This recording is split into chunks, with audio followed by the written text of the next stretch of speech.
راجو اور شہاب الدین کی دوستی بہت ہی پکی دوستی تھی۔ لوگ ان کی دوستی کو دیکھ کر بہت خوش ہوتے تھے۔ راجو اور شہاب الدین دونوں ہی ایک ہی کام کرتے تھے۔ جس کا ہی کھیت کا کام پہلے نبٹ جاتا تھا وہ دوسرے کا کام کراتا تھا۔ پر ان دونوں کی بیویاں روز ہی روز لڑتی تھیں۔ ایک دوسرے سے بہت ہی نفرت کرتی تھیں۔ ان دونوں کے جھگڑے سے دونوں بہت پریشان رہتے تھے۔ ایک دن اچانک میں راجو کی پتنی کی بہت ہی زیادہ طبیعت خراب ہو جاتی ہے۔ راجو کے گھر کام کرنے والا کوئی نہیں تھا۔ یہ بات شہاب الدین کو پتہ چلتی ہے۔ پھر وہ اپنی بیوی سے بولتا ہے، پتہ ہے مہک، بھابھی کی بہت طبیعت خراب ہے۔ گھر کا سارا کام راجو کرتا ہے۔ وہ اپنے کھیتوں کو بھی صحیح نہیں دیکھ پاتا۔ اس کے کھیتوں کا اب دھیان میں ہی رکھتا ہوں۔ مجھ پہ زیادہ کام پڑ گیا ہے۔ پھر مہک راجو کے گھر چلی جاتی ہے اور راجو کی پتنی سے بولتی ہے، دیکھو سمن دیدی، میں تمہارے لیے گرما گرم کھانا لے کے آئی ہوں۔ یہ تھوڑا کھانا کھا لو، پھر دوائی کھا لینا۔ سمن مہک کے گھر کا کچھ نہیں کھاتی تھی بلکہ راجو کو بھی ڈانٹ دیتی تھی۔ پر اب سمن کیا کرتی، مجبوری میں وہی کھانا کھاتی ہے۔ روز مہک اپنے گھر کا کام کر کر پھر سمن کا گھر کا سارا کام کرتی ہے اور سمن کا بہت زیادہ خیال رکھتی ہے۔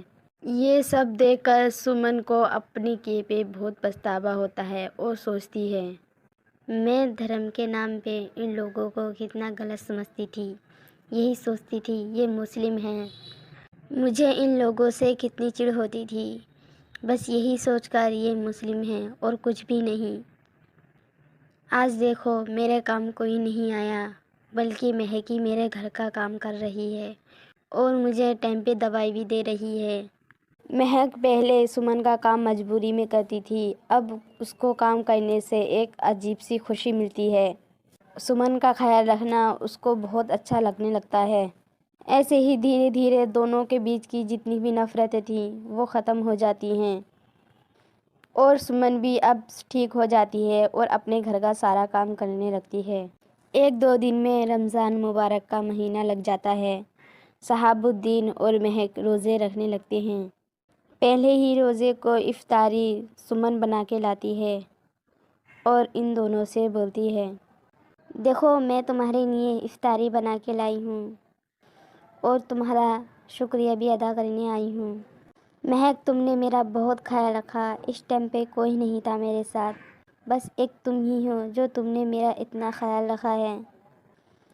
ہم دونوں کے نفرتوں کے بیچ میں کچھ سچائی اور انسانیت تو ہمیں پتہ ہی نہیں چلی۔ اس نفرتوں کے بیچ میں ہم نے کبھی ایک دوسرے سے پیار محبت سے بات ہی نہیں کری۔ جب بھی بات کری ہے لڑنے بیٹھ جاتے تھے۔ مہک میں تم لوگوں کو بہت غلط سمجھتی تھی، پر ہاں آج پتہ چل گیا۔ آج میں تمہارے سامنے ہوں، یہ تمہاری ہی بدولت ہے۔ تم میرا اتنا خیال نہ رکھتی، شاید میں ابھی تک بستر پہ ہی لیٹی ہوتی۔